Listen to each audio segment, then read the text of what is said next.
ले जाओ। मैं भाई का रिश्ता बताने लगा हूँ। आए ना और जाने लगे।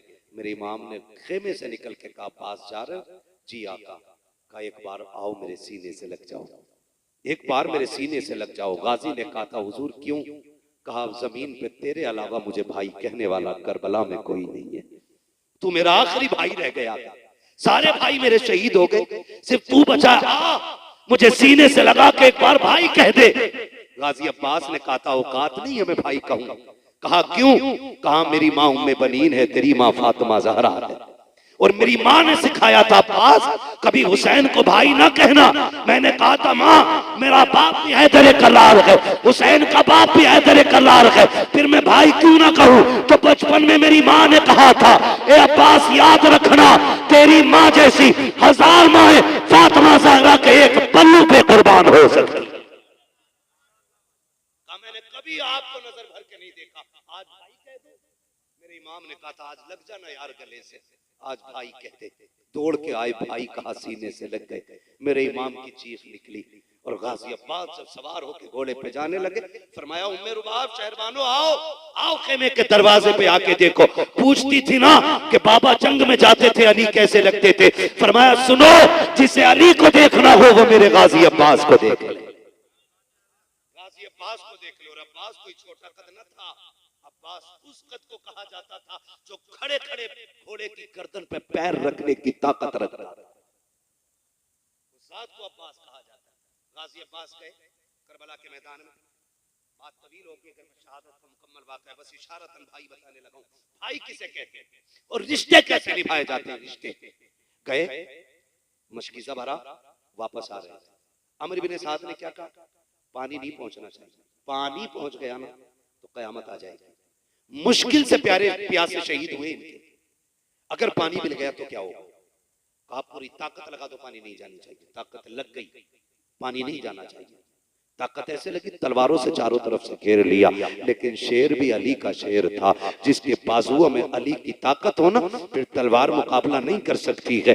बाप की शान का आलम यह था, जब उनकी तलवार चलती थी आवाज आती थी शाह मर्दा शेर यज़दा कुव्वते परवरदिगार ला फता इल्ला अली ला सैफ इल्ला जुल्फ़िकार। और ये हैदर कर्रार के शहजादे जिधर अब्बास गर्दन घुमा देते हैं उधर सफ़े की सफ़े पलट जाती है, जिधर तलवार रुख कर देती है जिस्म के टुकड़े नजर आते। अमर इब्न साद ने कहा था बेवकूफी ना करो, अली का शेर है सामने से नहीं गिराया जा सकता। कहा फिर का बाजू काट दिए जाए। पीछे से बाजू पे हमला हुआ, एक बाजू कटा, दूसरा बाजू कटा, मशकीज़ा दांतों में आ गया। सामने सकीना प्याला लेके खड़ी थी, कहती थी चाचा जल्दी आ जा मेरा अस्कर प्यासा है। गाजी अब्बास कहते हैं मैं चाहता हूं कि घोड़े दौड़ा दो, लेकिन क्या करूं अब यजीदी सफे आगे से लग गई है। यजीदियों ने हमला करना शुरू किया। कहते मैंने मशकीज़ों को दांतों से दबाया, फिर उन्होंने तीरों का सहारा लिया। कहते जो तीर मशकीज़े पे आता था मैं कमर लगाता था और तीर कमर पे ले लेता था। बेशुमार तीर कमर के पार हो गए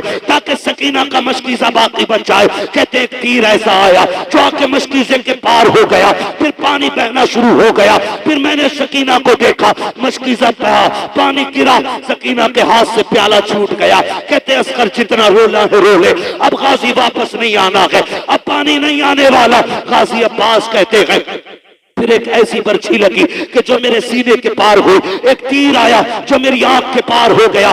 जब मैं घोड़े से नीचे आया मैंने कहा लिया हुसैन, आका हुसैन मुझे संभालो, आज तुझे बताऊं भाई क्या होता है। जैसी इतनी आवाज आई है सुन, मेरे इमाम ने कमर पे हाथ रखा था और कहा था आज मेरी कमर टूट गई है, मेरा भाई चला गया है। तारीख गवाह है, अकबर गए हुसैन ने कमर नहीं पकड़ी है, कासिम गए हुसैन की कमर पे हाथ नहीं आया है। सुनो तो सही, शहीद हुए के भांजे हुसैन की कमर पे हाथ नहीं आया है, लेकिन जैसी गाजी की आवाज आई थी हुसैन आके भाई को संभालो, मेरे हुसैन का कमर पे हाथ आ गया था और कहा था आज हुसैन की कमर टूट गई है। ये कहते आप आए हैं मक्तल में, आवाज दे रहे हैं अब्बास अब्बास किधर हो। एक एक जगह से आवाज आई है, हुसैन इधर आ जाइए। मेरा इमाम गया के भाई के पास जाके सर को गोद में रखा है, एक आंख में तीर लगा है, दूसरी आंख में खून भरा है। कहा हुसैन आ गए हो? कहा जी आ गया हो। कहा मेहरबानी कीजिएगा, मेरी एक आंख में खून भरा है, दोनों बाजू कट गए हैं, अगर हाथ होते तो ये तकलीफ ना देता। कहा करना क्या है? कहा मेरी एक आंख का खून साफ कर दीजिए। कहा क्यों? कहा आखिरी लम्हे में मैं तेरे चेहरे की जियारत करना चाहता हूँ, अपने भाई को अलविदाई सलाम करना चाहता हूँ। मेरे इमाम ने नाना की चादर मुबारक से गाजी अब्बास की आंख का खून साफ किया है। खुदा की कसम पर्ची सीने में लगी है, आंख के पार तीर हो गया है, सैकड़ों तीर कमर पे लगे हैं, लेकिन जैसी खून साफ हुआ है, आंख खुली है, हुसैन का चेहरा देखा है, गाजी मुस्कुरा देते हैं। मेरे हुसैन ने कहा था गाजी मुस्कुरा क्यों रहे हो? कि मुस्कुरा इस बात पे रहा हो कि मैं इस हाल में जा रहा हूं कि मुस्तफा का नवासा मुझसे राजी है, हुसैन मुझसे राजी है, तारीख गवाह है। कहा था हुसैन अगर मेरा इंतकाल हो जाए तो नाना से कह देना मैं गाजी से राजी हो गया हूं, आप भी गाजी से राजी हो। मैं सिर्फ एक बात जानता हूं, जिससे मोहब्बत होती है ना, बंदा किसी के ना चाहते हुए भी उसका जिक्र कर लेता है।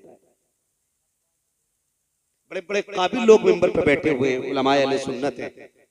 एक एक बात पूरी जिम्मेदारी से कह रहा हूं, जब किसी को किसी से प्यार होता है ना, तो ना चाहते हुए, लोगों के ना चाहते हुए भी वो महबूब का जिक्र वहां निकाल ही लेता है। हमारा दावा है हम हुजूर से प्यार करते हैं। मैंने आपसे कहा उसी नबी पे दरूद पढ़ना है, ऐसे लगा जैसे कुछ लोगों की मैया मर गई। या तो फिर आप झूठे हैं और या फिर दावा झूठा है। मैं आपको बता दूं, जब हुजूर की बात आया करे ना, तो फिर किसी के जोर लगाने का इंतजार ना किया करो। कहा गया हुजूर के लिए दरूद पढ़ना, तो फिर दीवाने हो के दरूद पढ़ा करो, वरना कोई नतीजा नहीं। वो कहा था किसी ने वल्लाह वो सुन लेंगे फरियाद को पहुंचेंगे, इतना भी तो हो कोई जो आ करे दिल से। फर्क है दिल से दरूद पढ़ने में और बेदिल दरूद पढ़ने में बड़ा फर्क है। जो लोग मरे दिल से दरूद पढ़ते हैं ना, उनका दरूद फरिश्ते लेकर के जाते हैं, और जो हुजूर पे दिल से दरूद पढ़ते हैं, मुस्तफा डायरेक्ट अपने कानों से उसका दरूद सुनते हैं। तो क्या चाहते हो, दरूद डायरेक्ट सुने या इनडायरेक्ट? क्या इरादा है? बोलो। डायरेक्ट सुनाना चाहते हैं ना, तो फिर जिसे जितना इश्क है ना, उतनी ही आवाज के साथ दरूद पाक पढ़ लीजिए। अल्लाहुम्मा सल्ली अला सय्यदिना व शफीइना व नबिय्यिना व मौलाना मुहम्मद इब्न जुदी वल करम व आलिहि व अस्हाबिहि व बारिक व सल्लिम सलातु व सलामन अलैका या रसूल अल्लाह सल्लल्लाहु तआला अलैहि वसल्लम। ये असर सिर्फ मेरी तकरीर तक नहीं रहना चाहिए, ये असर अब आखिरी सांस तक रहना चाहिए। जहां भी हुजूर की बात होना, कंजूसी भाई कुछ मुंह ऐसे देख रहा हूं आगे के, तुम्हें देख के थकन चढ़ रही है, आप पीछे चले जाओ ताकि अच्छे लोगों को आगे आने का मौका मिले। मुझे यकीन करें, ये मोहब्बत थी अहले खाना की। मुझे सुबह दिल्ली एयरपोर्ट पहुंचना है, कल हैदराबाद तकरीर करनी है, मुझे आराम चाहिए था, लेकिन इसरार इतना था। साजिद भाई है कहीं के अभी भी खाना खिलवा रहे हैं ना, माशाल्लाह।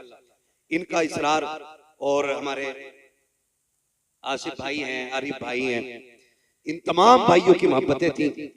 इनके कहने पे साजिद भाई ने कहा कि बहुत ज्यादा चाहत है, तो फिर मोहब्बत में हमने भी वक्त दिया है। ऐसा नहीं है हम आपसे कम थके हुए, आपसे ज्यादा ही थके हुए होंगे। यकीन करें अगर मौका मिल जाए तो हम बैठे बैठे सो जाएंगे यहाँ पर, इतनी नींद लगी।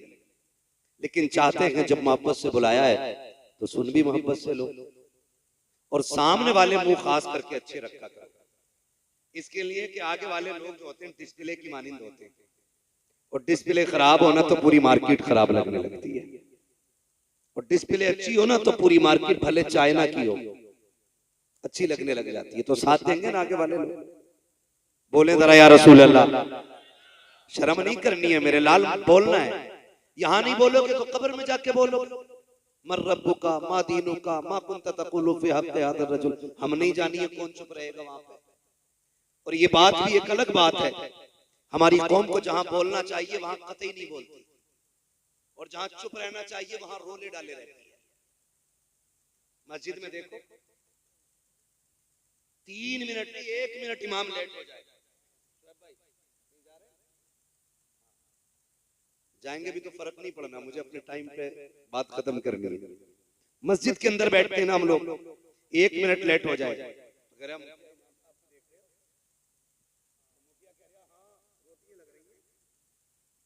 अरे कोई पूछने वाला ही ना है, 2 मिनट बढ़ गए, अरे कोई कहता ही ना है, अरे फलाने मुंह पे चढ़ा लिया है, फलाने मुंह पे चढ़ा लिया है। होश के नाखून ले बैठा किधर है? ये तेरे बाप की चौपाल नहीं है, खुदा का घर है। यहां जबान चलाने की इजाजत नहीं है। फरमाया गया अगर नमाज के इंतजार में आप जितनी देर बैठेंगे अल्लाह उतनी देर आपको इबादत का सवाब अता फरमा दे। माफ कीजिएगा, बुरा ना मानिए, सीरियल क्या आते नाटक, कितनी देर का होता है एक दिन का पाठ? ठीक है ना? चलो जी 40 मिनट मान लिए मैंने, 40 मिनट के लिए 23.5 घंटे बंदा इंतजार करता है। 23 घंटे इंतजार कर रहा है कि अब कल को इसी टाइम आएगा, इसी टाइम आएगा। गर्मी लग रही है, इन्वर्टर नहीं चलाने दे रहा है, वरना टीवी कैसे चलेगा, चैनल कैसे चलेगा। मुझे तो हैरत हुआ करती है वो बूढ़ी औरतें जिन्हें कुरान नहीं टिपता है, जिन्हें मुसल्ले पे खड़े होते वक्त जिनके पैर कांप जाते हैं, वो बुढ़ियां भी घड़ी लगा के बैठी रहती है। जल्दी कितनी देर रह गई सीरियल आने में, कितनी देर है नाटक के शुरू होने में। हाथ जोड़ के गुजारिश करना चाहता हूँ, ये मेरी कौम के शहजादों और शहजादियों, अब वो वक्त दूर नहीं है, एक दिन तेरा मेरा भी मस्जिद के मीनार से ऐलान किया जाएगा आज फला का इंतकाल हो गया है, शहर के बाद नमाज जनाजा होगी। दुनिया हैरत से कहेगी अभी तो मिला था, इतनी जल्दी कैसे मर गया, अभी तो मिला था, मौत कैसे आ गई।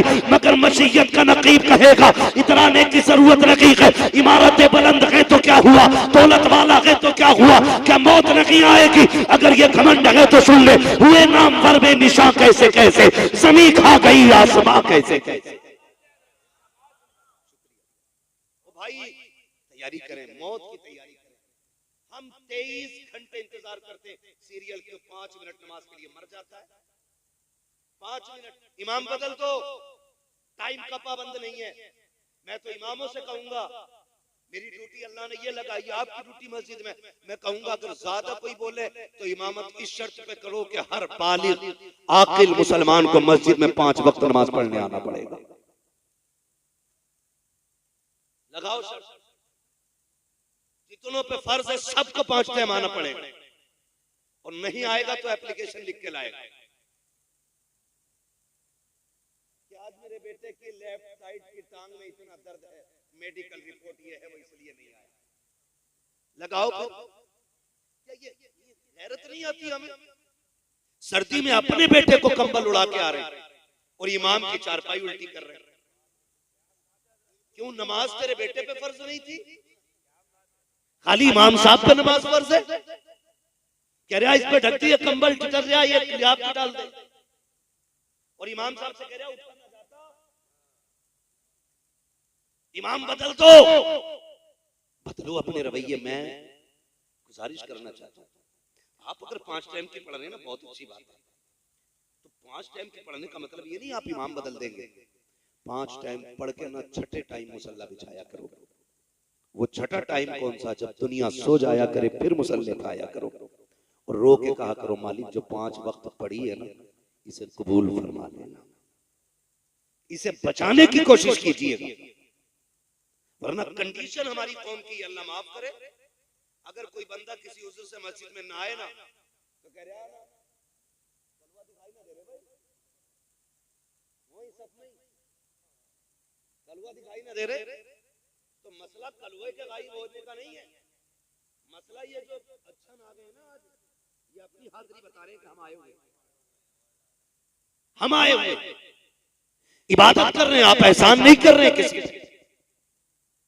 नमाज पढ़ने आप अपने लिए पढ़ रहे हैं, कहा नहीं, हमदर्दी में पूछ लिया था तो इसे हमदर्दी नहीं कहते। अगर वाकई तुझे किसी से हमदर्दी थी तो मस्जिद में आवाज न लगाता, शोर करके किसी को रुसवा करने की कोशिश न करता। जैसी नमाज खत्म होती तन्हाई में उसके घर जाता, जब मस्जिद में नहीं आया था दरवाजे पे दस्तक देता, फिर जाके करीब बैठता, वो पूछता कैसे आया है, फिर हाथ पकड़ के कहता यार तेरे बगैर मस्जिद में दिल नहीं लग रहा था, तू आया कर, तू आता है तो मस्जिद में रौनक लगती है, तू आता है तो मस्जिद में दिल लगता है। खुदा की कसम जब तू इस तरह से किसी को मस्जिद में लाने के लिए तैयार करता, मैं नहीं जानता तेरे सजदों का क्या बना है, तेरे कयाम का क्या बना है, लेकिन इतना जानता हूं अगर इस तरह से तू किसी को मस्जिद में लाएगा, कोई तुझसे राजी हो न हो, मदीने वाला भी राजी हो जाएगा और साथ में काबे वाला भी राजी हो जाएगा।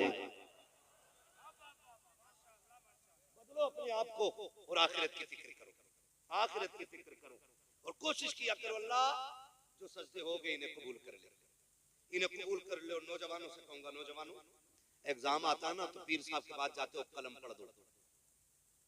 गलत कह रहा हूं? सही, मुट्ठी भर के हाई स्कूल के पेपर हैं जरा पढ़ दियो, उन्होंने भी लिया फूंक मार दी।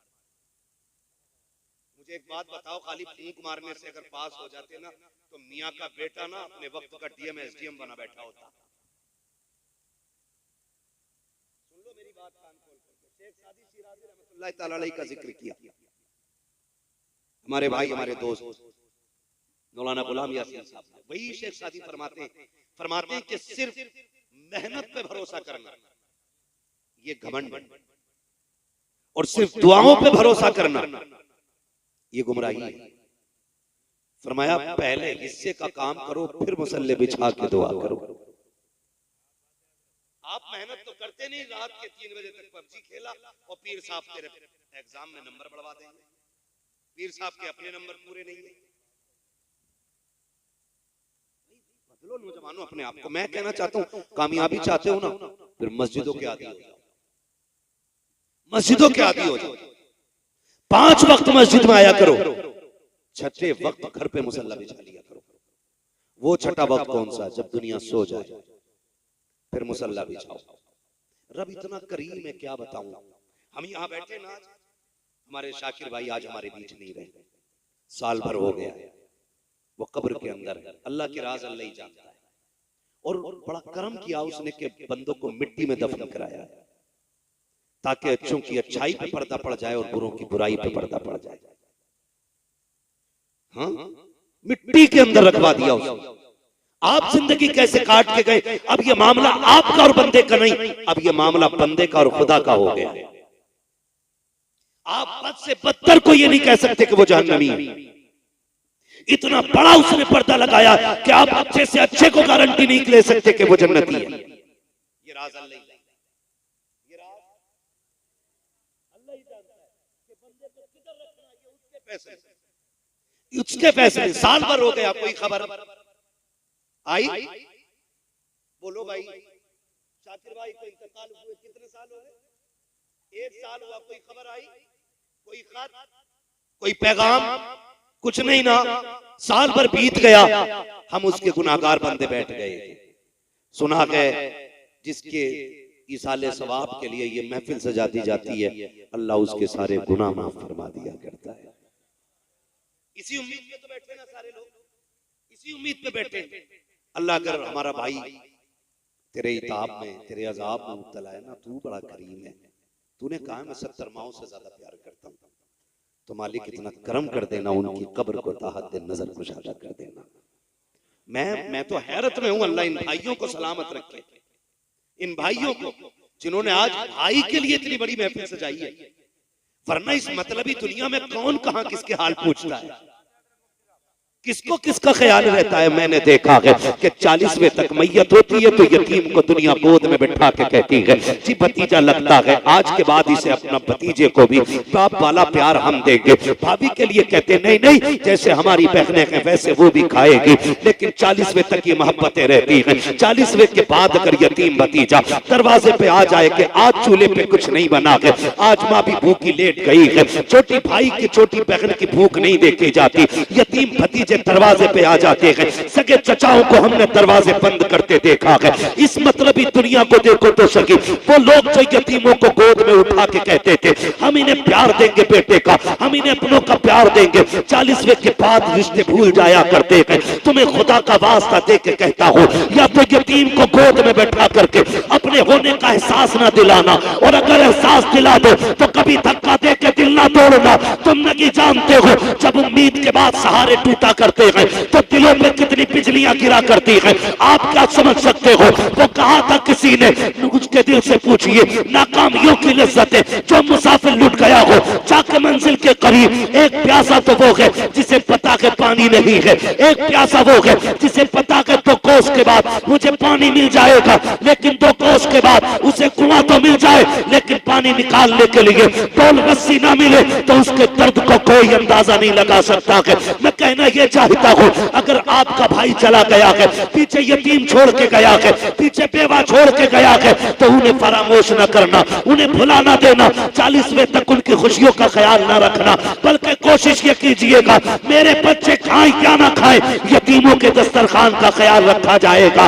इसलिए कि यतीम वो होता है जो लावारिस नहीं बल्कि उसकी विरासत का हक मुस्तफा भी अदा करते हैं, खुद खुदा भी अदा करता है।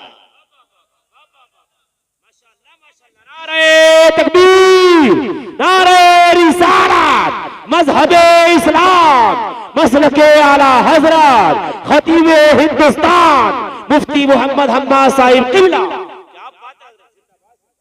भाई गुजारिश है, रिश्ते निभा के चलो। माफ कीजिएगा, लग रही होंगी किसी को बातें कड़वी, लेकिन कड़वी दवा समझ के बर्दाश्त कर लेना। बड़े दुख फैले हुए हैं मुआशरे में, इतना दुख फैला हुआ कि यकीन करें समेटे तो समेटता ही नहीं। घर घर जाके किसे समझाएं, घर घर जाके किसे रोके। अभी हजरत ने बात कही थी, भाई मेरी तो शान से कट रही है, मुझे कोई दुख नहीं। फरमाया पड़ोस का छप्पर भी देख ले, पड़ोस का छप्पर भी देख ले, पड़ोस का छप्पर भी देख ले। इस दौर में मैंने देखा है कितने हालात ऐसे भी सामने आए कि यतीम भतीजों को सगे चचा और ताऊओं ने जहर तक दिया है ताकि ये मर जाए और भाई जायदाद मुझे मिल जाए। ऐसा भी ये दौर में चल रहा है। मैं गलत नहीं कह रहा हूं, मैं ये कहता हूं बड़ा वो नहीं होता जिसकी हवेली बड़ी होती है, बड़ा वो होता है जिसका दिल बड़ा होता है। बड़ा वो होता है जिसका दिल बड़ा होता है। हजरत पैगंबर इस्लाम की जिंदगी आप देखें, मेरे हुजूर की जिंदगी में मैं कहता हूँ नौजवानों रवैये बदलो, तरीके बदलो। मेरा भी ये गुमान रहता अल्लाह मुझे भी जन्नत दे। हर मोमिन का ये गुमान है कि अल्लाह हमें जन्नत देगा। और हमारे नबी ने खुद फरमाया कि जब भी हाथ उठे अल्लाह से जन्नत मांगा करो। ये तो बुरा हो गया हमारे साथ धोखे हुए। मिंबर से यहाँ से कहा गया मुझे देखकर जहन्नम को भी आ गया पसीना, तो सादा लोगों ने समझ लिया, सीधे सादा अनपढ़ लोगों ने समझ लिया कि वाकई हमें देखकर पसीना आएगा जहन्नम। मगर भूल गए, जिन्होंने नहीं देखा वो दावा कर बैठे मुझे देखकर जहन्नम को भी आ गया पसीना। और जो नबी देख के आया ना जहन्नम को, फिर वो 3 दिन गार में सजदे में सर रख के रोता रहा, बगैर देखे कह रहा मुझे देख के जहन्नम को भी आ गया पसीना। और जिसने देखा वो रो के कहता था अल्लाहुम्मा रब्बे हबली उम्मती, रब्बे हबली उम्मती, रब्बे हबली उम्मती। अल्लाह उम्मत गुनाहगार है, पापी है, मालिक नहीं गुजर पाएगी पुलसिराज से, फिर ऐसा कर देना मेरे अल्लाह हिसाब का मामला भी मुझे ही सौंप देना। उम्मत मेरी होगी, हिसाब मैं ही ले लूंगा, तेरे आगे कैसे खड़ी होगी मेरी उम्मत। ये हुजूर पूरी जिंदगी रब से मांग के रहे और फरमाया नहीं, फरमाया नहीं, फरमाया नहीं, रजा पुल से अब वजद करते गुजरिए कह रब्बे सल्लिम सदाए मोहम्मद। अगर जन्नत इतनी सस्ती होती तो हुजूर पुल सिरात पे क्यों रब्बे सल्लिम की सदाएं देते। नौजवानों धोखे में ना आना, अपनी तैयारी कीजिए, मैं अपनी तैयारी करूं, आप अपनी तैयारी करो। रह गई बख्शवाने की बात, तो ऐसे भाई सबको नसीब नहीं होते जो तुम्हारे मरने के बाद कोई जलसा करेगा, तुम्हारे मरने के बाद कहेगा भाई बख्शा जाए, एहसान मान ले कोई। ये तो मेरे नबी की जात है। खुदा की कसम जो हुजूर से प्यार करते वो रिश्ते निभाना जानते, वो रिश्ते निभाना जानते। और जिन्हें हुजूर से प्यार नहीं, जिन्हें सिर्फ दौलत से प्यार है, तो वो रिश्तों में आग लगा देते। आग। आपसे एक बात कहूं मैं, तारीख का ये बाप पलट के देखे आप, बहुत ज्यादा वक्त नहीं लेना, तारीख का ये बाप पलट के आप देखें, इब्तदाई दौर इस्लाम का। आज माफ कीजिएगा, हम वहां पे जाके पैसा देते सदके में जहां ऐलान हुआ है, फलाने 10,000 दिए, फलाने 20 दिए, फलाने 50 दिए। क्यों? ताकि जब ऐलान होता है ना तो हमारे दिल को ठंडक मिलती है। हाँ भाई देखो भाई, लोगों को पता चल गया मैंने सवाब के लिए 500 रुपए दिए। कभी ऐसी भी नेकी किया करो जिसमें रब के अलावा तुम्हारी नेकी का कोई गवाह ना हो। ऐसी भी नेकी किया करो ताकि तुम्हारी नेकियों का गवाह सिर्फ खुदा हो और कोई दूसरा ना हो। ये नेकियां बड़ी काम आती हैं। हम तो नमाज भी वो वाली पढ़ते हैं जिसमें गोश्त और बकरे का सारा ख्याल रहता है। बताओ बकरा ईद गुजरी है, एक उम्मीद करता हूं 1% लोग ऐसे नहीं होंगे कि नमाज में दिल के ख्याल में बकरे का गोश्त या बड़े का गोश्त बना रहा है। किसी के होगा कटवानी है, किसी के दिमाग में चल रहा होगा कट गई है, किसी के में चल रहा होगा कब कटेगी, किसी के में चल रहा होगा मोहल्ले में से आया कि नहीं आया।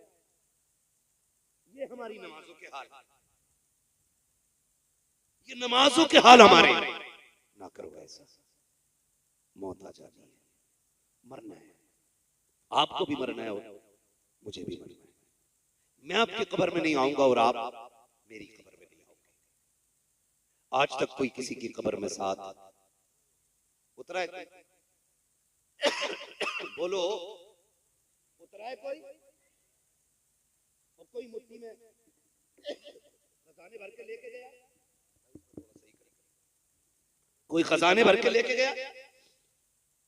नहीं ना, खाली हाथ आए थे, खाली हाथ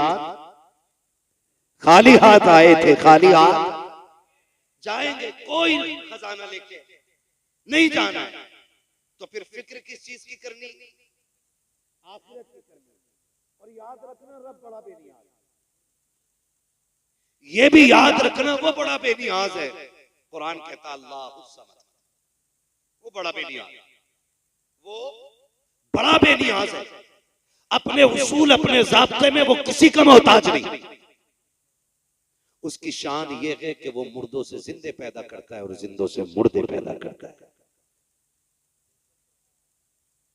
वो कादिर मुतलक है, उसी को राजी करने की कोशिश करनी है, उसी को। कितने भाई ऐसे होते हैं, उम्र आ गई है, वो कह रहे यार अभी क्या, अभी तो गुर्दे फेफड़े सारे काम कर रहे हैं, अभी थोड़ी मरूंगा ना। हट्टे कट्टों को मौत आ जाती है। ऐसे ऐसे भारी जनाजे होते कि 4 लोगों से उठते तक नहीं। तो क्या लगा कमजोरी में मौत आती है? नहीं जी, जब अल्लाह ने लिख दी है ना 1 मिनट पहले आएगी ना 1 मिनट बाद में। अपने वक्त पे मौत आनी है, वक्त पे मौत आनी है, फिर तैयारी करो। हम तो देते भी वहां हैं जहां तज़किरे हो, जहां ऐलान हो, जहां तारीफ करने वाले हो। कभी वहां दे दिया करो जहां कोई पूछने वाला ना हो, पूछने वाला जहां ना, वहां दिया करो। हुजूर की आप तारीफ पढ़िए, माफ कीजिएगा, मैंने बुजुर्गों को फरमाते सुना है कि जब रूह बंदे की निकलती है ना और लोग उसके जनाजे पर बैठ के घर में रोते होते हैं और वो दरवाजा पार करता है ना तो मुड़ के पीछे देखता है और कहता है दुनिया वालों ख्याल रखना, अपने पीछे बेवा छोड़ के जा रहा हूं, अपने पीछे यतीम छोड़ के जा रहा हूं, इन्हें सताना मत, इन्हें रुलाना मत, इनका ख्याल रखना। वो जाते जाते ये बात कहता, लेकिन भला हो हमारी कौम का, हम तो उस वक्त तक यतीम को एक वक्त का खाना नहीं देते जब तक अपनी जूतियां नहीं उठवा लेते। शौक हो गया लोगों को गरीबों में बांटने का, लेकिन कब जो कपड़े हमारे बच्चों के पुराने हो जाते वो हम यतीम को देते, जो जूते हमारे बच्चों के पैर में छोटे आने लगते वो हम गरीब को देते। ऐसे देने से तो ना देना बेहतर है यार। जो तुम्हारे बच्चों के पैरों में नहीं आया वो तुमने उठा के दिया, जो तुम्हारे बदन पे स्वेटर फट गई वो तुमने किसी गरीब को दी। और आके किनारा के सुनो जी मौलाना मैंने फलां को ये दिया है, इसे देना नहीं कहते, देख देना किसे कहते, मेरे नबी की चौखट पे चल के दे। हुजूर की बारगाह पहली मर्तबा आज हुजूर की बारगाह में कमीज आई है, कुर्ता हुजूर की बारगाह में आया, और वही कुर्ता है हुजूर के पास, वही कुर्ता हुजूर के पास है। सरकार ने वो पहना, अभी बैठे थे कि हुजूर के एक सहाबी बड़े गौर से देखते रहे। हुजूर फरमाते हैं, क्या इरादा है, क्या ये कमीज लेने का इरादा है? उन्होंने कहा, जी या रसूल अल्लाह। हुजूर ने अपना कुर्ता उतारा और हवाले कर दिया। सहाबा ने कहा था, महबूब एक यही है, आप इसे पहने रहे। फरमाने लगे, मेरी चौखट से कोई साइल खाली चला जाए ये मुझे गवारा नहीं होता है। अपनी कमीज उतार के दे, और हम वो देते हैं जो फट जाता है, हम वो देते हैं जो गल जाता है, हम वो देते हैं जो किसी काम का नहीं रहता है। ये भी कोई नेकी है? कुरान कहता है, लन तनालुल बिर्रा हत्ता तुनफिकू मिम्मा तुहिब्बून। उस वक्त तक तुम भलाई को नहीं पहुंच सकते जब तक रब की बारगाह में वो ना दो जिसे तुम पसंद करते हो।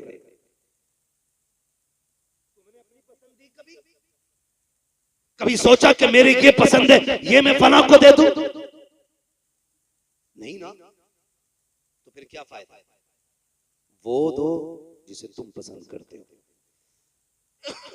वो दो जो आपको पसंद है, वो दो जो आपको अच्छा लगता है, वो नहीं जो आपकी नजर से उतर गया, वो नहीं जो आपके दिल से उतर गया, वो नहीं देना, वो देना जो आपको पसंद है। और तारीख का ये बाब उठा करके देखें, इब्तदाई दौर है, इस्लाम का इब्तदाई दौर है, मेरा नबी है, मक्के की जमीन है, दौर इतना अजीब है कि जमीन भी पत्थर की है और दिल भी पत्थर की, दिल भी पत्थर की।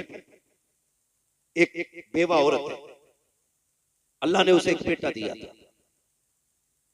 माएं भी बड़ी अजीब होती हैं, अल्लाह एक बेटा दे दे और शोहर इंतकाल कर जाए, पूरी जिंदगी उसी बेटे की उम्मीद में गुजार देती है। लोग कहते हैं पूरी जिंदगी पढ़िए निकाह कर ले, पूरी जिंदगी पढ़िए निकाह कर ले, लेकिन ऐसी भी औरतें कहती नहीं, जब मेरा चांद जवान हो जाएगा ना, फिर जिंदगी की सारी खुशियां मेरी ठोकरों में आ जाएंगी। लेकिन रोना भी आता है इस बात पे। 2 साल पहले दिल्ली के हज हाउस से खबर शाये की गई। हज हाउस में एक बंदा अपनी माँ को लेके गया और उससे कहा कि तेरा टिकट है हज का, और उसे हज हाउस में छोड़ के भाग गया। माँ बूढ़ी थी, 2 साल पहले की बात है, ये दिल्ली की कहानी है। उस माँ ने इंटरव्यू में कहा था, पूछा तेरा बेटा एक है या और भी बच्चे हैं? उसने जो जुमले कहे थे आज भी रुला देते। उसने कहा कि जब ये 6 माह का था शोहर चल बसा, मैंने इसी के सहारे पूरी जिंदगी काट दी, और ये सोच के जिंदगी गुजारती रही है जवान होगा ना तो फिर सारे दुख धुल जाएंगे। लेकिन आज मेरा बेटा यहाँ अजनबी जगह पे इसलिए छोड़ गया ताकि मां पलट के वतन वापस ना आ सके। वो रोई और उसने कहा, आज एहसास हो रहा है काश मेरा शोहर न मरता, मेरा बेटा मर जाता। ये माए होती है, पूरी जिंदगी औलाद के लिए लगा देती है, कभी बेटों से उसकी कीमत नहीं मांगती, कभी उजरत नहीं मांगती है। एक वक्त की रोटी भी अगर गरम मांगेगी तो डरते डरते कहती है, बेटे बीवी से कह देना जरा ताजा रोटी दे दिया करे।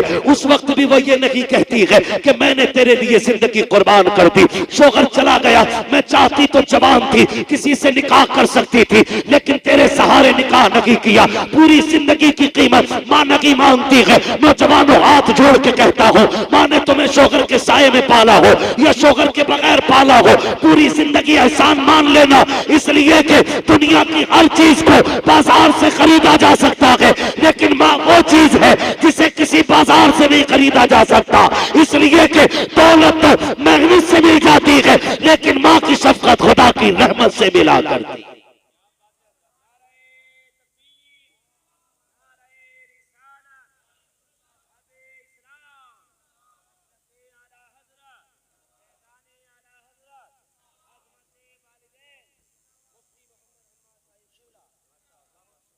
ख्याल करेंगे इंशाअल्लाह। माँ का हर हाल में ख्याल रखिएगा। माँ बेवा हो जाती है फिर भी बच्चों के लिए वक्त काट देती है, और एक बीवी के आते ही इसके तेवर देखे, कपड़ों से बाहर कह रहा कि मेरे खर्चे बढ़ गए, अब तुम हाथ रोक के खर्च करो, अब मुझसे तुम्हारे खर्चे नहीं उठते, और जालिम जरा सोच तो सही, तू छोटा था, डॉक्टर ने कहा था 8वें दिन ना तुम्हारे बेटे को 10,000 की दवा लगनी है, इसके दिल में सुराख है, 5,000 का एक इंजेक्शन लगना है।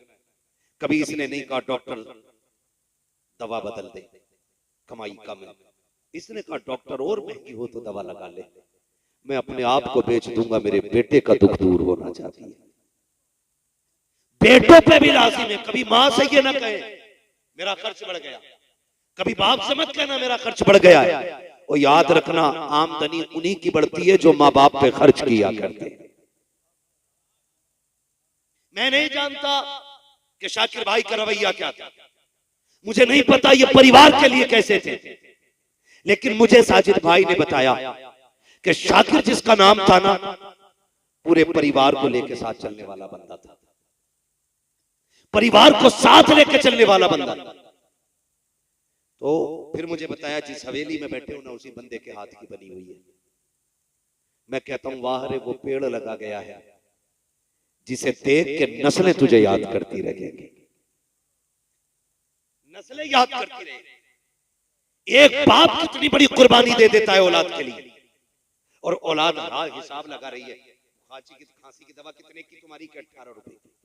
सिरप कितने का? 72 रुपए का। कितने हो गए?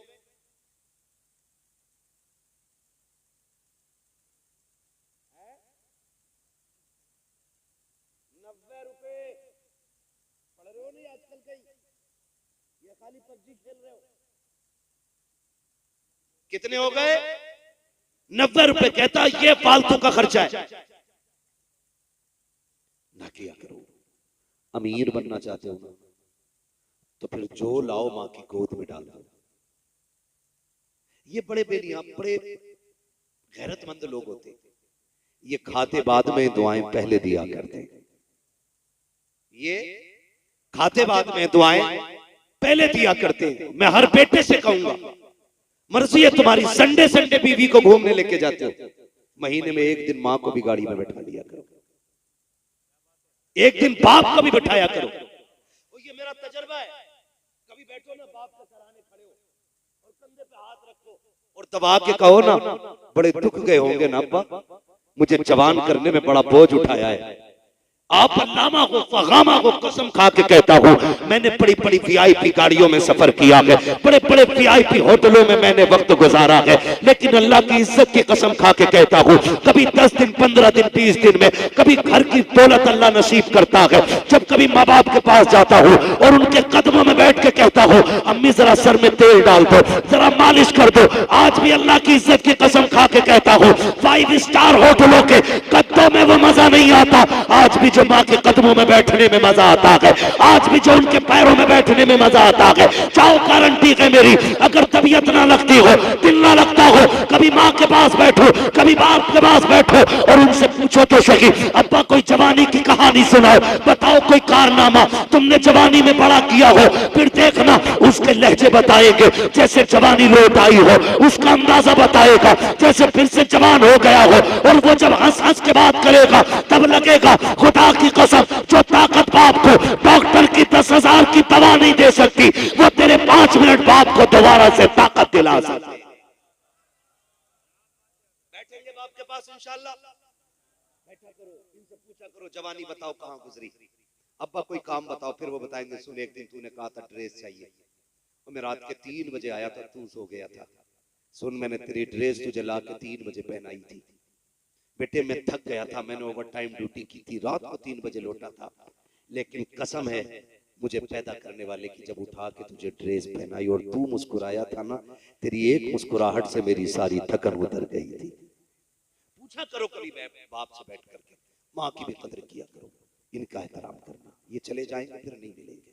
मैं बात अर्ज कर रहा था, बेवा बेवा बच्चा यतीम था, उसने और संभाला, माँ से कहने लगा ये जो कपड़े तुमने पहन रखे ना इनकी सिलाई खुल गई है, अम्मी ये फट गए, ऐसा करो ना कोई पैबंद लगा लो, अम्मी मुझे गैरत आती है जब तुम्हारा बदन दिखता है, जिस्म दिखता है। माँ बेवा थी, रोने लग गई, कहने लगी बेटे जब से बाप गया है ना तुझे क्या बताऊं, हमारे घर का चूल्हा कैसे चलता है, मैंने कितने दिन फाकों में गुजारे। बेटे ये मक्का है, यहाँ कोई किसी की मदद नहीं करता। अम्मी वो है ना चचा का दरवाजा, का बेटे चचा रिश्ते में चचा है, लेकिन यहाँ कोई किसी की सुनने वाला नहीं। भतीजा था, आखिर खून जोश मारा, उसने कहा अम्मी इजाजत दे, अगर तू कहे तो एक बार मैं चचा के दरवाजे पे ना चला जाऊं। माँ ने कहा बेटे ना जा, कोई सुनने वाला नहीं। का हो सकता है मुझे देखे ना तो उसे अपने भाई की याद आ जाए और भतीजा समझ के मुझे कोई चादर दे दे। माँ ने कहा नहीं मानता तो जा। बच्चा आया, दरवाजा बजाया, अंदर से आवाज आई, कौन? कहा दरवाजा खोल। जैसे दरवाजा खोला, देखा दरवाजे पे यतीम भतीजा खड़ा है। उसने कड़क ताल लहजे में कहा कैसे आया? उसकी गर्दन झुक गई। कहा मैं तेरे भाई का बेटा हूं, मेहरबानी कर मेरी माँ के बदन के जो कपड़े ना इतने फट गए हैं कि बदन दिख रहा है, कोई चादर हो तो दे दे। जैसे इतना सुना चचा ने धक्का दिया। कहा तेरा बाप मेरे पल्ले तो नहीं छोड़ के गया था तुझे? क्या मेरे पास कमा के रखा था तेरे बाप ने, जो यहाँ पे हराम की दौलत मांगने चला आया? बच्चा उठा और रोता हुआ कहता है माँ तूने सच कहा था, यहाँ जमीन भी पत्थर की है, लोगों के दिल भी पत्थर के। मैंने तेरी बात नहीं मानी थी, मुझे सजा मिल गई। ये कह के बच्चा रोता हुआ आ रहा था। रास्ते में हुजूर के सहाबी से मुलाकात हो गई। उसने रोक के पूछा क्यों रो रहा है? उसने कहा बड़े दुखों का मारा। कहा मुझे बता। कहा यहाँ कोई किसी के दुख नहीं सुनता। बच्चा था ना, तो सहाबी ने कहा मुझे बता, शायद मैं काम आ जाऊं। बच्चे ने कहा जब सगा चचा काम ना आ सका तो तेरे जैसा अजनबी क्या काम आएगा? उसने कहा बात क्या है? कहा बता तो सही। बच्चे ने जब दर्द बताया, सहाबी मुस्कुराने लगे। उसने कहा मैंने कहा था ना, यहाँ लोग रो के सुनते हैं, हंस के उड़ा देते हैं। हो गई ना वही बात। कहा मैं इसलिए नहीं हंस रहा हूं कि तेरा दुख मैंने सुना है। कहा हंसा क्यों? कहा मैं इसलिए मुस्कुरा रहा हूं कि मैं तुझे वो दर बताऊंगा जिस दर से आज तक कोई खाली नहीं लौटा है। बच्चे ने कहा किसकी बात करते हो? किसकी बात करते हो? जब इतनी बात बच्चे ने कही ना, कहा एक ऐसी चौखट है जहां से किसी को खाली नहीं लौटाया जाता। बच्चा कहता नाम बताओ। उन्होंने कहा कि वो एक शख्सियत है जिसे कुल कायनात मोहम्मद रसूलुल्लाह कहा करती है। कहा कहां मिलेंगे? कहा हरम शरीफ में मिलेंगे। बच्चा माँ का फर्माबरदार था। कहा ऐसे नहीं जाना है, पहले माँ से इजाजत लेके आऊंगा। अभी माँ की नहीं मानी थी, इसलिए धोखा उठा लिया है। बच्चा आया है, माँ ने देखा बेटा कभी रो रहा है कभी मुस्कुरा रहा है। माँ ने कहा बेटे बात क्या है? बच्चे ने कहा अम्मी जान रो इसलिए रहा हूं कि चचा ने धक्का देके निकाल दिया है। हंस इसलिए रहा हूं कि एक सखी का पता चल गया है, एक ऐसे सखी का दरवाजा मिल गया है, सुना है जिसकी चौखट से आज तक कोई खाली नहीं लौटा है। माँ ने कहा बेटे किसकी बात करता है? का नाम मोहम्मद रसूलुल्लाह है। माँ ने कहा ना बेटे उसके दरवाजे पे मत चले जाना, सुना के जो उसके पास चला जाता है वो उसी का हो जाया करता है। ए बेटे सुना ये है कि वो लोगों की बात तो सुनता है लेकिन पहले अपना कलमा पढ़ाता है। बच्चे ने काम नहीं जान, बात तेरी इज्जत की है, बात मेरी गैरत की है, इजाजत दे, मैं वादा करता हूँ तेरी इज्जत की कसम जाके मैं वादा करके जा रहा हूँ, अगर कलमा पढ़ाएंगे तो लौट आऊंगा और अगर नहीं पढ़ाएंगे तो उनसे चादर लेके आऊंगा। माँ ने कहा बेटे जा तो रखा है, ख्याल रखे कलमा नहीं पढ़ना है, उनसे दूर से बात करनी है। आओ मेरे नबी की शान देखो। बच्चा आया है, सरकार हरम शरीफ के अंदर है। बच्चे ने आवाज दी है या मोहम्मद इस्मा कलामी, मोहम्मद मेरी बात सुन लीजिए। आका करीम ने इतना सुना, रुक किया है बच्चे की तरफ। हरम के दरवाजे पे बच्चा खड़ा है। आका ने इशारा करके कहा क्या बात है? बच्चे ने कहा करीब आइए। सरकार अपनी जगह से उठे है। जब थोड़ा फासला रह गया बच्चे ने कहा ठहरिए, अब आगे ना आना। कहा क्यों? कहा करीब ना आइएगा, पहले मेरी बात सुन लीजिए। कहा क्या बात है? कहा मैं कभी ना आता, एक जरूरत खींच लाई है। आका फरमाते बता क्या जरूरत है? कहा बता तो दूंगा लेकिन शर्त है मेरी। कहा कौन सी शर्त है? कि मैं तुम्हारा कलमा नहीं पढ़ूंगा। मेरे नबी मुस्कुरा देते हैं। कहा वो तेरी मर्जी है, काम बता काम क्या है? बच्चे ने कहा जी मैं यतीम हूँ। जैसे उसने यतीम कहा है नबुव्वत वाली आंखों में आंसू आ जाते हैं। सरकार आगे बढ़ते हैं, बच्चे के सर पे हाथ रख के कहते हैं और एक बार कहते उसने कहा जी मैं यतीम हूँ। जब सरकार ने इतना सुना है बच्चा खुद को यतीम कह रहा है। आका करीम कहते हैं बता कैसे आया है? उसने माँ का हाल दिल बयान किया, गुर्बत और फाके की दास्तानें सुनाई, नबुव्वत की आंखें बरसती रही। बच्चा समझदार था, कहने लग गया गरीब मैं हूँ आप क्यों रहे हो? यतीम महगुआत क्यों रोए हो? जब इतनी बात सुनी है, मेरे नबी फरमाते हैं, जब मैंने तेरी यतीमी का दौर सुना है तो मुझे अपना बचपन याद आ गया है, मुझे माँ के साथ गुजारे हुए लम्हे याद आ गए हैं।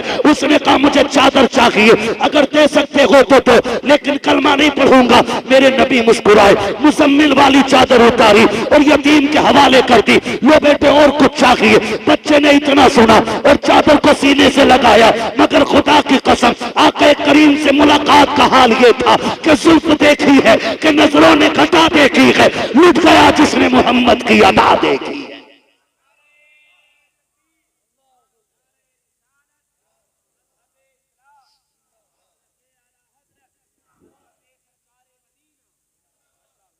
बच्चे ने ली चादर, लगाई सीने से, चाहा घर जाऊं, लेकिन चादर सीने से लगनी थी, इश्क दिल में घर कर गया था। अब इश्क कहता था चल महबूब की तरफ, अकल कहती थी चल माँ की तरफ, चल माँ की तरफ। बच्चा शशो पंज में, फिर बच्चे ने दौड़ लगा दी घर की तरफ। जैसी चादर लेके पहुंचा ना, माँ कहने लगी बेटे ले आया चादर? पहले बता तूने कलमा तो नहीं पढ़ा? उसने कहा अम्मा ये सारे मक्के वाले झूठ बोलते हैं, उससे ज्यादा बड़े अखलाक का मालिक तो किसी माँ ने पैदा ही नहीं किया। कहा तुझसे कोई बात मनवाई? का ना। उसने जब मेरा दर्द सुना तो वो रोने लग गया था।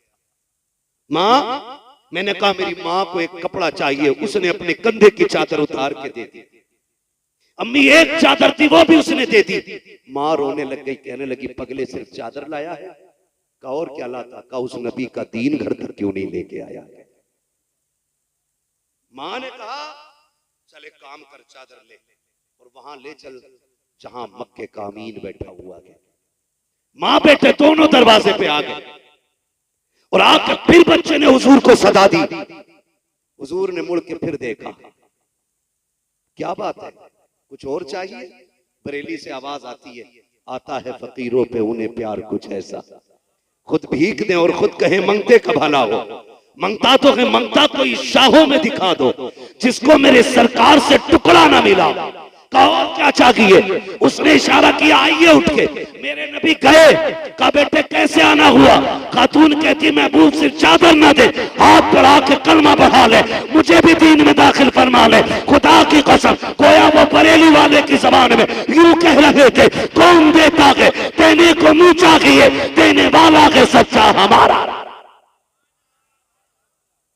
भाई यूं यतीमों पे भला किया, यूं गरीबों के काम आ जाया करो। ये वो नेकियां हैं जो मुट्ठी बंद करके की जाएंगी और इसका सिला अज्र में सबको खोल के दिखाया जाएगा, है ना? आज हम हैं, कल नहीं होंगे।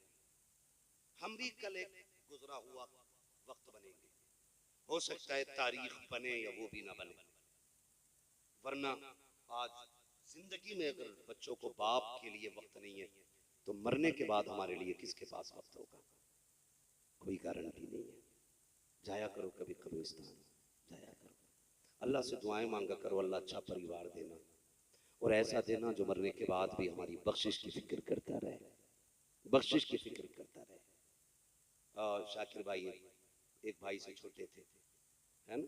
सबसे बड़े नहीं थे ना, बड़ों से छोटे थे, बड़ों से छोटे थे, लेकिन पूरे परिवार को बड़ा बन के चला रहे थे।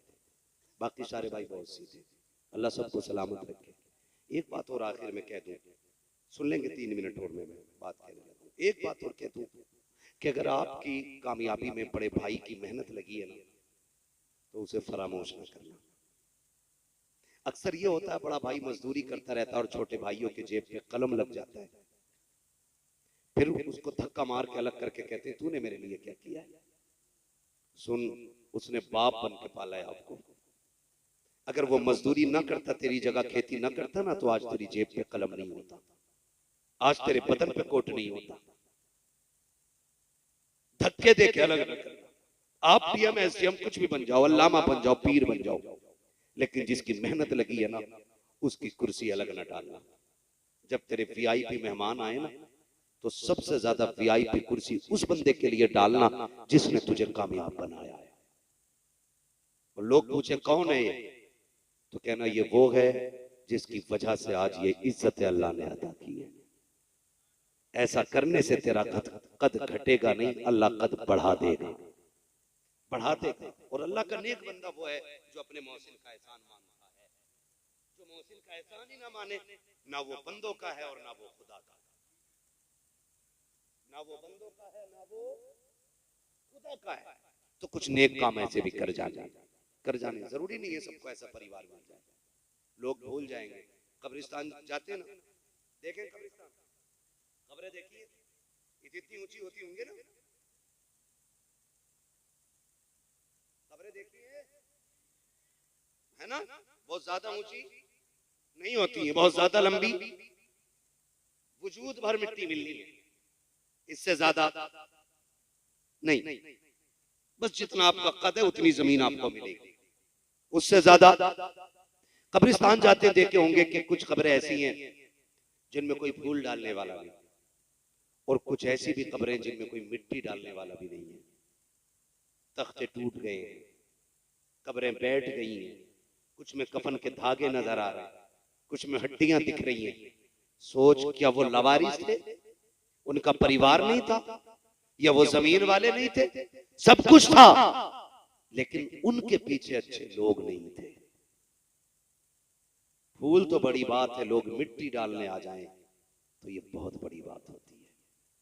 ये दुनिया बड़ी बेवफा है, इसके लिए रब को नाराज ना करना, इसके लिए रसूल को नाराज ना करना,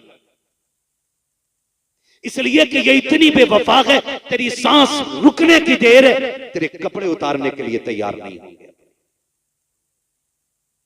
जिस चारपाई पे तेरा दम निकला है उस पे तेरा बेटा लेटने तैयार नहीं होगा। है कोई जो बाप को उतरे हुए कपड़े पहन ले बेटा? नहीं, गठरी बांध के फकीर को दे दो। बड़े बड़े कीमती कपड़े गरीबों को उठा के दे दिए जाते, पहन लो तो कोई नाजायज है? बोलो, नाजायज नहीं है ना? फिर पहनते क्यों नहीं? क्योंकि ये दुनिया बड़ी बेवफा है, बड़ी बेवफा है।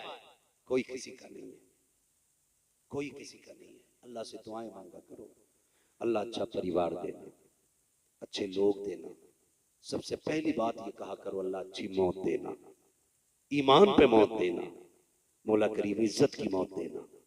और इस हाल में मौत देना कि जब जनाजे उठ रहे हो तो कोई बताए या ना बताए, हमारे कफन से आवाजें आई, लहद में उश्क रुखे शह का दाग लेके चले, अंधेरी रात सुनी थी चराग लेके चले, तेरे गुलामों का नक्शे कदम है राहे खुदा, वो क्या भटक सके जो ये सुराग लेके चले। कदर करें। और एक बात और कह दूं आखिरी, थके तो नहीं है ना अभी आप? कितने लोग थक गए? जो थके वो कहते हैं या रसूल अल्लाह, माशाअल्लाह।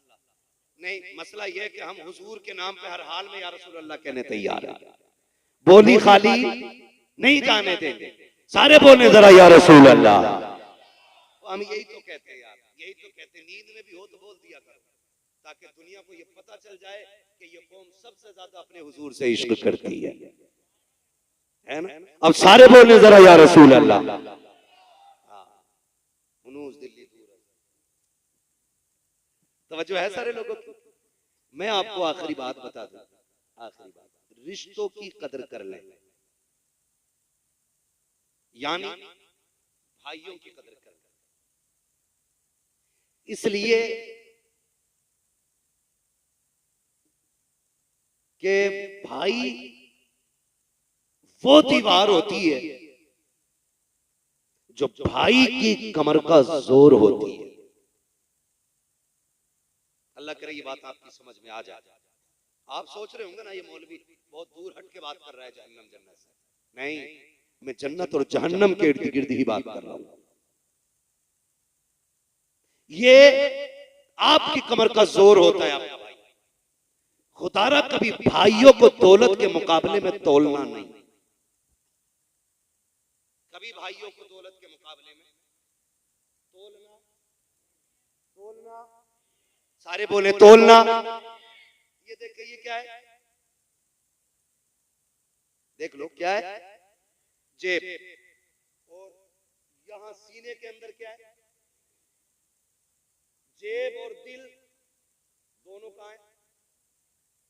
आमने सामने, ठीक है ना। तो बातें लोग करते हैं, मिंबर वाले लोग खाली दुआ दें अगर बात अच्छी लग जाए, तो लोग बात करते हैं। जिनमें घमंड होता तो कहता है ऐसों को तो मैं जेब में रखता हूं, है ना। तू है क्या, तेरे जैसे मेरी जेब में रहते हैं, जेब में। एक जुमला बोला जाता है कि नहीं, जब किसी पे कोई घमंड करके कहता ना चल जा, तेरे जैसे जेब में रखता हूं, जब चाहूं 10 खरीद सकता हूं। ये कब आती है बात, ये तब आती है जब ये जेब की चीज दिल में चली जाती है। पैसा कहां रखा जाना चाहिए और रिश्ते कहां रखे जाने चाहिए, सलामत रहे, रिश्ते कहां रहने चाहिए।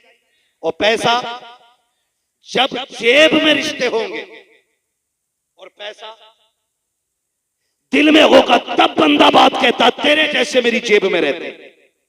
लेकिन जा, मेरा चैलेंज है तुझे, जितनी चाहे दौलत ले ले, जितना चाहे पैसे का मालिक बन जा, अल्लाह की इज्जत की कसम खा के कहता हो, तू बंदे खरीद सकता है, मार्केट से भाई नहीं खरीदे जा सकते हैं। तू बंदे खरीद सकता है, भाई नहीं खरीद सकता। मजदूर खरीद सकता है, भाई नहीं खरीद सकता। खादिम खरीद सकता है, भाई नहीं खरीद सकता। नौकर खरीद सकता है, भाई नहीं खरीद सकता। मजदूर वो होता है जो तेरी जूती उठाने तक काम आएगा, और भाई वो होता है जो तेरे सीने की गोली अपने सीने पे खा लिया करता है।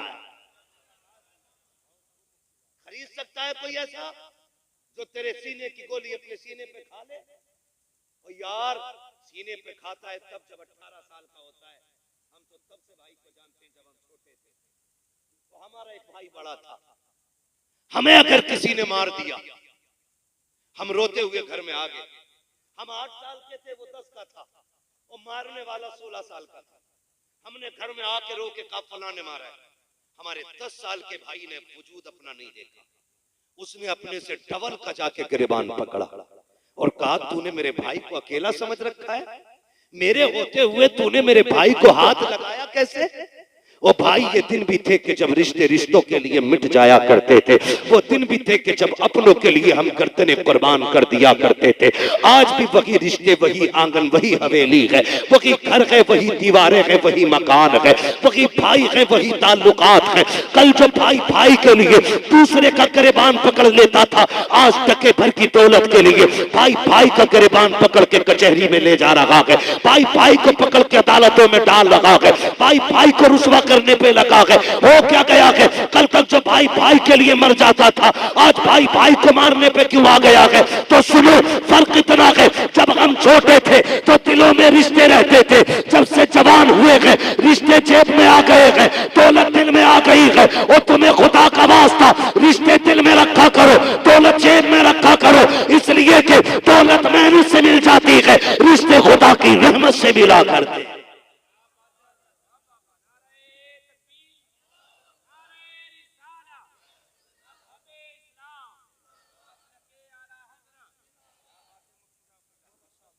रिश्ते खुदा की रहमत से मिला करते हैं। उनसे पूछो जिन्होंने भाइयों का जनाजा उठा लिया है, कितनी बड़ी कीमत उनकी चली गई है। मैं अल्लाह की इज्जत की कसम खा के कहता हूँ, मैं और आप क्या जाने भाई को। आ तुझे एक भाई का रिश्ता बताऊंगा, दुनिया जिसे गाजी अब्बास कहती है। गाजी अब्बास, तारीफ पढ़ेंगे सारे उलमा बैठे हुए। कौन गाजी अब्बास, जो करबला के मैदान में जाने की इजाजत मांग रहे। तो हुसैन ने कहा था अब्बास तुम न जाना। कहा क्यों। कहा तुम चले गए तो मेरी कमर का जोर चला जाएगा, तुम चले गए तो मेरी जमात का अलम कौन उठाएगा, तुम मेरी फौज के अलमबरदार हो। तब गाजी अब्बास ने कहा था आका किस फौज की बात कर रहे हो, जिसमें अकबर न रहा, जिसमें कासिम न रहे, जिसमें ओनो मोहम्मद न रहे, बचा ही क्या है। खाली अब्बास रह गया या फिर असगर रह गया या फिर ज़ैनुल आबिदीन या फिर आप। अब जाने की इजाजत देते। मेरे इमाम ने कहा था ना अब्बास तुम न जाओ, तुम न जाओ। बात बताऊंगा तो बड़ा वक्त लगेगा, इशारतन बताना चाहता हूँ। फिर जब गाजी अब्बास आए और मेरे इमाम ने हजरत सकीना के लिए इसरार पर, उनके इसरार पे इजाजत दी कि ठीक है जाओ, सकीना कहती है तो चले जाओ। मैं भाई का रिश्ता बताने लगा, आए ना और जाने लगे। मेरे इमाम ने खेमे से निकल के कहा पास जा रहे हो? जी आका। कहा एक बार आओ मेरे सीने से लग जाओ, एक बार मेरे सीने से लग जाओ। गाजी ने कहा था हुजूर क्यों? कहा जमीन पे तेरे अलावा मुझे भाई कहने वाला करबला में कोई नहीं है, तू मेरा आखिरी भाई रह गया था, सारे भाई मेरे शहीद हो गए, सिर्फ तू बचा। मुझे सीने से लगा के एक बार भाई कह दे। गाजी अब्बास ने कहा था औकात नहीं है मैं भाई कहूं। कहा क्यों? कहा मेरी माँ उम्मे बनीन है, तेरी माँ फातिमा ज़हरा है, और मेरी माँ ने सिखाया था अब्बास कभी हुसैन को भाई ना कहना। मैंने कहा था माँ मेरा बाप भी हैदर करार है, हुसैन का बाप भी हैदर करार है, फिर मैं भाई क्यों ना कहूं? तो बचपन में मेरी माँ ने कहा था ए अब्बास याद रखना तेरी माँ जैसी 1000 माएं फातिमा ज़हरा के एक पल्लू पे कुर्बान हो सकती। मैंने कभी आपको नजर भर के नहीं देखा, आज भाई कह दो। मेरे इमाम ने कहा था आज लग जाना यार गले से, आज भाई कहते। दौड़ के आए, भाई कहा सीने से लग गए। मेरे इमाम की चीख निकली और गाजी अब्बास जब सवार होकर घोड़े पे जाने लगे, फरमाया उम्मे रुबाब शहरबानो आओ आओ खेमे के दरवाजे पे आके देखो। पूछती थी ना कि बाबा जंग में जाते थे अली कैसे लगते थे, फरमाया सुनो जिसे अली को देखना हो वो मेरे गाजी अब्बास को देख ले। गाजी अब्बास को देख लो। और अब्बास कोई छोटा कद न था, अब्बास उस कद को कहा जाता था जो खड़े खड़े घोड़े की गर्दन पे पैर रखने की ताकत रखता था, उस जात को अब्बास कहा जाता है। गाजी अब्बास गए करबला के मैदान में, बात तवील होगी अगर मैं शहादत का मुकम्मल वाक़या है, बस इशारतन भाई बताने लगा हूं। भाई किसे कहते हैं और रिश्ते कैसे निभाए जाते हैं। रिश्ते गए, मशकीज़ा भरा, वापस आ रहे थे। अमर इब्न साद ने क्या कहा? पानी नहीं पहुंचना चाहिए, पानी पहुंच गया ना तो कयामत आ जाएगी। मुश्किल से प्यारे प्यासे शहीद हुए इनके, अगर पानी मिल गया तो क्या होगा? कहा पूरी ताकत लगा तो पानी नहीं जानी चाहिए। ताकत लग गई, पानी नहीं जाना चाहिए। ताकत ऐसे लगी तलवारों से चारों तरफ से घेर लिया, लेकिन शेर भी अली का शेर था। जिसके बाजुओं में अली की ताकत हो ना, फिर तलवार मुकाबला नहीं कर सकती है। बाप की शान का आलम यह था, जब उनकी तलवार चलती थी आवाज आती थी शाह मर्दा शेर यज़दा कुव्वत परवरदिगार ला फता इल्ला अली ला सैफा इल्ला जुल्फ़िकार। और ये हैदर कर्रार के शहजादे जिधर अब्बास गर्दन घुमा देते हैं उधर सफे की सफे पलट जाती है, जिधर तलवार रुक कर देती है जिस्म के टुकड़े नजर आते। अमर इब्न साद ने कहा था बेवकूफी ना करो, अली का शेर है सामने से नहीं गिराया जा सकता। कहा फिर का बाजू काट दिए जाए। पीछे से बाजू पे हमला हुआ, एक बाजू कटा, दूसरा बाजू कटा, मशकीज़ा दांतों में आ गया। सामने सकीना प्याला लेके खड़ी थी, कहती थी चाचा जल्दी आ जा मेरा असगर प्यासा है। गाजी अब्बास कहते हैं मैं चाहता हूं कि घोड़े दौड़ा दो, लेकिन क्या करूं अब यजीदी सफे आगे से लग गई है। यजीदियों ने हमला करना शुरू किया। कहते मैंने मशकीज़ों को दांतों से दबाया, फिर उन्होंने तीरों का सहारा लिया। कहते जो तीर मशकीज़े पे आता था मैं कमर लगाता था और तीर कमर पे ले लेता था। बेशुमार तीर कमर के पार हो गए ताकि सकीना का मशकीज़ा बाकी बच जाए। कहते एक तीर ऐसा आया जो आके मशकीज़े के पार हो गया, फिर पानी बहना शुरू हो गया। फिर मैंने सकीना को देखा, मशकीज़ा बहा, पानी गिरा, सकीना के हाथ से प्याला छूट गया। कहते असगर जितना रोना है रो ले, अब गाजी वापस नहीं आना है, अब पानी नहीं आने वाला। गाजी अब्बास कहते हैं फिर एक ऐसी बर्छी लगी कि जो मेरे सीने के पार हुई, एक तीर आया जो मेरी आंख के पार हो गया। जब मैं घोड़े से नीचे आया मैंने कहा दिख लिया हुसैन, आका हुसैन मुझे संभालो, आ तुझे बताऊं भाई क्या होता है। जैसी इतनी आवाज आई है सुन, मेरे इमाम ने कमर पे हाथ रखा था और कहा था आज मेरी कमर टूट गई है, मेरा भाई चला गया है। तारीख गवाह है, अकबर गए हुसैन ने कमर नहीं पकड़ी है, कासिम गए हुसैन की कमर पे हाथ नहीं आया है। सुनो तो सही, शहीद हुए के भांजे हुसैन की कमर पे हाथ नहीं आया है, लेकिन जैसी गाजी की आवाज आई थी हुसैन आके भाई को संभालो, मेरे हुसैन का कमर पे हाथ आ गया था और कहा था आज हुसैन की कमर टूट गई है। ये कहते आप आए हैं मक्तल में, आवाज दे रहे हैं अब्बास अब्बास किधर हो। एक जगह से आवाज आई है हुसैन इधर आ जाइए। मेरा इमाम गया के भाई के पास जाके सर को गोद में रखा है, एक आंख में तीर लगा है, दूसरी आंख में खून भरा है। कहा हुसैन आ गए हो? कहा जी आ गया हो। कहा मेहरबानी कीजिएगा, मेरी एक आंख में खून भरा है, दोनों बाजू कट गए हैं, अगर हाथ होते तो ये तकलीफ ना देता। कहा करना क्या है? कहा मेरी एक आंख का खून साफ कर दीजिए। कहा क्यों? कहा आखिरी लम्हे में मैं तेरे चेहरे की ज़ियारत करना चाहता हूँ, अपने भाई को अलविदाई सलाम करना चाहता हूँ। मेरे इमाम ने नाना की चादर मुबारक से गाजी अब्बास की आंख का खून साफ किया है। खुदा की कसम पर्ची सीने में लगी है, आंख के पार तीर हो गया है, सैकड़ों तीर कमर पे लगे हैं, लेकिन जैसी खून साफ हुआ है, आंख खुली है, हुसैन का चेहरा देखा है, गाजी मुस्कुरा देते हैं। मेरे हुसैन ने कहा था गाजी मुस्कुरा क्यों रहे हो? कि मुस्कुरा इस बात पे रहा हो कि मैं इस हाल में जा रहा हूं कि मुस्तफा का नवासा मुझसे राजी है, हुसैन मुझसे राजी है, तारीख गवाह है। कहा था हुसैन अगर मेरा इंतकाल हो जाए तो नाना से कह देना मैं गाजी से राजी हो गया हूं, आप भी गाजी से राजी हो।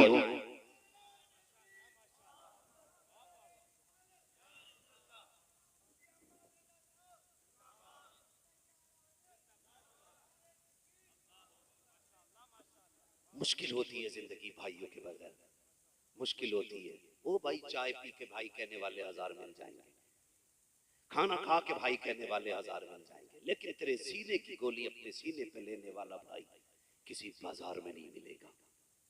तेरे लिए अपनी जान की बाजी लगा देने वाला भाई किसी मार्केट में नहीं मिलेगा। आज है तो इज्जत कर लो। अगर नापने वालों ने इंच 2 इंच ज्यादा नाप दी है, बांटने वालों ने कमो बेशी कर भी दी है ना, तू तो भाई है ना, तेरा तो वो भाई है। सुन, अगर लोग लड़ाने पे आ जाए और वो कह दे 1 इंच नहीं दूंगा मर जाऊंगा, जा उसे सीधे से लगा ले। क्या पगले तू इंच भर की बात करता है, मुझे तेरे चेहरे में बाप का चेहरा नजर आता है, जा तू कहे तो सारी छोड़ दूं। इतना कह के देखना, खुदा की कसम वो भाई है तेरा, उसे चढ़ा दिया है किसी ने, आग लगा दी है किसी ने, इतना कह के तो देख। अगर वो दिल निकाल के तुझे न दे दे तो बात करना, दिल निकाल के न दे दे।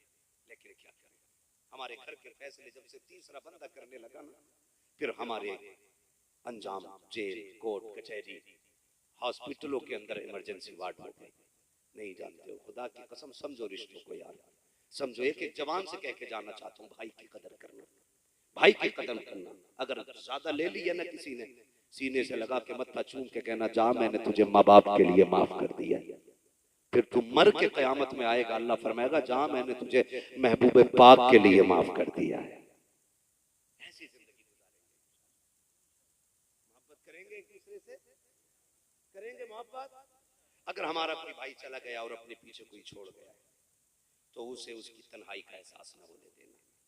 हम ये बात जानते हैं जो चला जाता है उसकी कोई कमी तो पूरी नहीं कर सकता, लेकिन इतना जरूर करेंगे कि हम कभी उसको इस नौबत में नहीं लाएंगे कि वो किसी के आगे हाथ फैलाए।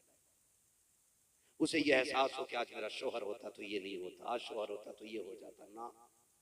अपने बच्चों से कहो जाओ खाना अकेले ना खाना, अपनी चाची के साथ बैठ के खाओ, अपनी ताई के साथ बैठ के खाओ, अपने चचाजाद भाई को बुला करके खाओ, खाया करो यार, खाया करो। तुम नहीं जानते हो अल्लाह बरकत कैसे देता। सुनो, बरकत मिलने का राज है। तेरे घर मुर्गा बकरा बना है, गरीब भाई है, उसके घर चटनी हुई है ना, कभी आगे का दस्तरखान उठा और जाके रख दे, ओके आज तेरा खाना मैं खाऊंगा, मेरा खाना तू खा। खुदा की कसम जैसी तेरा खाना उसके हलक के नीचे गुजरेगा ना तो दुआ सीधी अल्लाह के अर्श से जाके टकरा जाएगी, और जैसे टकराएगी नसीबों के फैसले हो जाएंगे। भाई सलामत रखे, मुर्तजा भाई बैठे, बहुत बड़ा काम किया है, अल्लाह ऐसा जज्बा सबको दे। मेरे भाई ने ना अभी कुछ महीने पहले ना बिना किसी जहेज के, बिना किसी बारात के निकाह किया है। और हल्के में ना लेना, हल्के में ना लेना। ऐसा नहीं है कि बेरोजगार था मौलवी इसलिए गरीब कर ली, बेरोजगार था इसलिए बगैर जहेज के कर ली। अगर आपकी पोजीशन और डिमांड की पोजीशन की बात करूं ना तो इस बंदे की आज कंडीशन ये कि जो लड़की देता वो 20 लाख हंसते हंसते दे देता। और मुझे बताया शुएब भाई ने कि इनके देखा था कि 3-4 बंदे और तैयार हो गए बिना जहेज के निकाह करने के। बोल दो यार सुभान अल्लाह है। तो मैं कहता हूं इन्हें यहां सिला दे देगा कोई, यहां कोई अजर दे देगा नहीं। मैं तो अल्लाह की इज्जत की कसम खा के कहता हूं जब वो बच्ची इनके घर जाके इज्जत से लेटी होगी तो किसी ने बददुआ दी होगी, किसी ने कहा होगा चावल मार दिए, किसी ने कहा होगा बारात में खिलाए, 7 बंदे खाली बारात में लेके गए। कितने? 7 बंदे। कईयब के पेट में दर्द हुआ होगा, लो जी हमारे भैया के में खाली, हमें न खिलाई। दुनिया ने बुरा कहा होगा, लेकिन बच्ची ने जब ख्याल किया होगा ना मेरे बाप की मजदूरी, अगर इसके अलावा कोई और दूल्हा बन के आता तो 5 लाख खाने का खर्चा होता, मेरे बाप की कमर टूट जाती खाने खर्चे में, 10 लाख डिमांड होता, 5 लाख का जहेज होता, 25-30 लाख में आग लग जाती, उसकी आंख में आंसू आ गए होंगे और उसने झोली फैला के कहा होगा, अल्लाह इस घर में बरकतें देना, जिन्होंने तेरे महबूब की रजा के लिए मुझे निभाया है, अल्लाह महशर में निभा लेना। मैं नहीं जानता इन्होंने सुना कि नहीं सुना है, किसी ने सुना या नहीं सुना, जब बच्ची की झोली फैली होगी ज़हरा के बाबा ने उसकी आवाज को जरूर सुन लिया।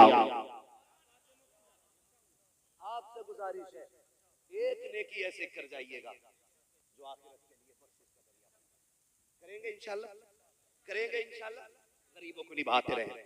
मेरे भाई जितने भी भाई यहाँ बैठे हैं, मैं सबसे कहूंगा खुदा रहा, मैं जन्नत बांट के नहीं जा रहा हूँ, जन्नत मेरे बाप की नहीं है, जन्नत रसूल पाक की है, और इतनी सस्ती भी नहीं है कि मौलवी प्लेट की तरह उठा के दे दे। जन्नत उसे मिलेगी जो रब रसूल को राजी करेगा। कोशिश ये करें हम राजी कर लें, एक नेकी ऐसी कर जाओ जो आखिरत में काम आ जाए, एक नेकी कर जाओ। इमाम गजाली रहमतुल्लाह तआला अलैह के हवाले से गालिबन मशहूर है, जो इमाम गजाली का विसाल हुआ ना, किसी ने देखा जन्नत में, पूछा कैसे बख्शे, उन्होंने कहा बाकी तो कोई पुरसिश ही नहीं हुई। अल्लाह ने पूछा गजाली आ मैं तुझे जन्नत दूं, मैंने कहा मालिक क्यों? उसने कहा कि एक दिन तू लिख रहा था और तूने कलम डुबा के बाहर निकाला, तेरे कलम पे मक्खी आके बैठ गई, तूने इस नीयत से मक्खी नहीं उड़ाई कि शायद प्यासी है, और तूने कलम रोक रखा था। फरमाया रब ने मुझे तेरी वो अदा पसंद आ गई है, मैं तुझे जन्नत दे रहा हूं। को आप अल्लाह की रजा के लिए मखलूक समझ के आप उसकी प्यास बुझा दें, तो गजाली जैसा बंदा, गजाली जैसा जिसे आलम अरवाह में हुजूर ने तलब करके हजरत मूसा से मुलाकात कराई, उस बंदे को अल्लाह इसलिए बख्श दे रहा है कि तूने मक्खी की प्यास बुझा दी थी। अगर तुम किसी गरीब का सहारा बन जाओगे, खुदा की कसम खुदा की रहमतें बढ़ बढ़ के तुम्हारा इस्तकबाल करें।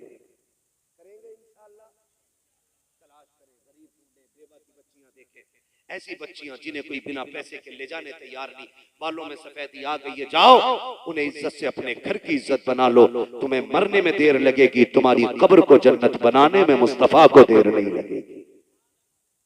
करेंगे इंशाअल्लाह, नौजवान ये काम कर ले, और कोई बड़ी बात नहीं है, ससुराल से कोई पलता नहीं है, ससुराल ये 50 लाख भी दे दे तो हलवा दामाद 5 महीने में खा लेता। मुझे दामादों पे बात नहीं करनी, मैं कहता हूँ अच्छे दामाद बनिए, ठीक है ना, डिमांड नहीं करेंगे इंशाल्लाह, वादा करें इंशाल्लाह। कितने लोग जन्नत में जाना चाहते हैं, हाथ उठा के बता दे भाई, मैं पहले उठा लूं, मुझे जाना है। भाई साहब आपको नहीं जाना है, ये सो रहे, ये आगे वाले सो रहे, हाथ उठा लो, हाथ उठा लो, हाथ उठा लो, हाँ उठा लो, कोई बात नहीं। या अल्लाह जितने लोगों ने हाथ उठाए महबूब के सदक़े में सबको जन्नती बना दे, आमीन कह सकते हैं। आप सारी जन्नत में जाना चाहते हैं तो आसान तरीका है, किसी गरीब का सहारा बन जाओ, अल्लाह जन्नत के रास्ते आसान फरमा दे, ठीक है। नहीं कोई बात नहीं, मैं आज मैंने पहली बार किसी बंदे को सोते हुए उठाया है, वरना मैं नहीं उठाता। क्यों? इसलिए नहीं उठाता हूं, मैं जानता हूं जलसों में आंख लगती है और ख्वाब दिखता है, तो फिर ख्वाब में हुजूर ही आया करते हैं, इसलिए मैं नहीं उठाता हूं जलसों में। मैं गौसे पाक की महफिल चल रही है, दीवाना सो गया, गौसे पाक मिंबर छोड़ के नीचे उतर आए, हाथ बांध के खड़े हो गए, थोड़ी देर गुजरी वापस गए, मिंबर पे बैठ गए, महफिल खत्म हुई। किसी ने कहा हुजूर आप तकरीर करते करते मिंबर से क्यों उठ गए थे? कहा ये जो सो रहा था ना, इसके ख्वाब में हुजूर आ गए थे। कहा फिर मैं भी हुजूर के इस्तकबाल में मिंबर से उठ के आ गया था। तो अगर आंख जलसों में लगे, ख्वाब दिखे, तो फिर ख्वाब में हुजूर आया।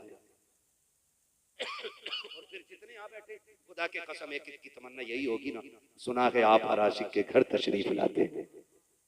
साजिद भाई बोल दो सुभान अल्लाह, दोबारा बुलाना है कि नहीं? हाँ तो फिर जोर से सुभान अल्लाह बोलो, वरना तारीफ नहीं मिलने वाली। अकेला बंदा काम कर गया पूरे जलसे का, अब सारे बोलते हैं जरा सुभान अल्लाह। सुना है आप हर आशिक के घर तशरीफ लाते हैं, मेरे घर में भी हो जाए चरागा। क्या बात है, पक्के बरेलियों में आज बैठा हूं, मेरे घर में भी हो जाए, मेरे घर में भी हो जाए चरागा, चरागा या रसूल अल्लाह। मौला करीम हमारी महफिल को अपनी बारगाह में कबूल फरमाए और इस महफिल पाक के सदक़े में अल्लाह शाकिर भाई की कब्र को ताहत नजर कुशादा फरमाए। अल्लाह उनकी कब्र पर अपनी रहमत व गुफरान की बारिशें फरमाए। अल्लाह पसमानदगान को सब्र जमील अजर जजील अता फरमाए और जितने भी अहले खाना हैं अल्लाह सबको उनका नेमल बदल अता फरमाए। एक जिम्मेदार बंदा घर छोड़ के चला गया है, अल्लाह घर के किसी बंदे को उनसे भी बड़ा जिम्मेदार बना दे और घर जो इस वक्त परेशान है अल्लाह सबकी परेशानियों की अपने खजाने से आसानियों की चाबियां अता फरमा दे। बस जो हुए गलत उनको माफ फरमाए। रब्बे कायनात जिंदगी ने दिया साथ, फिर होगी मुलाकात, चमन रहा फूल खिलेंगे, जिंदगी रही फिर मिलेंगे, मुसाफिर हैं हम भी मुसाफिर हो तुम भी, किसी मोड़ पर फिर मुलाकात होगी। फकीरान आए सदा कर चले, सदा खुश रहो ये दुआ कर चले। सारे लोग कलमा शरीफ पढ़ लीजिए, ला इलाहा।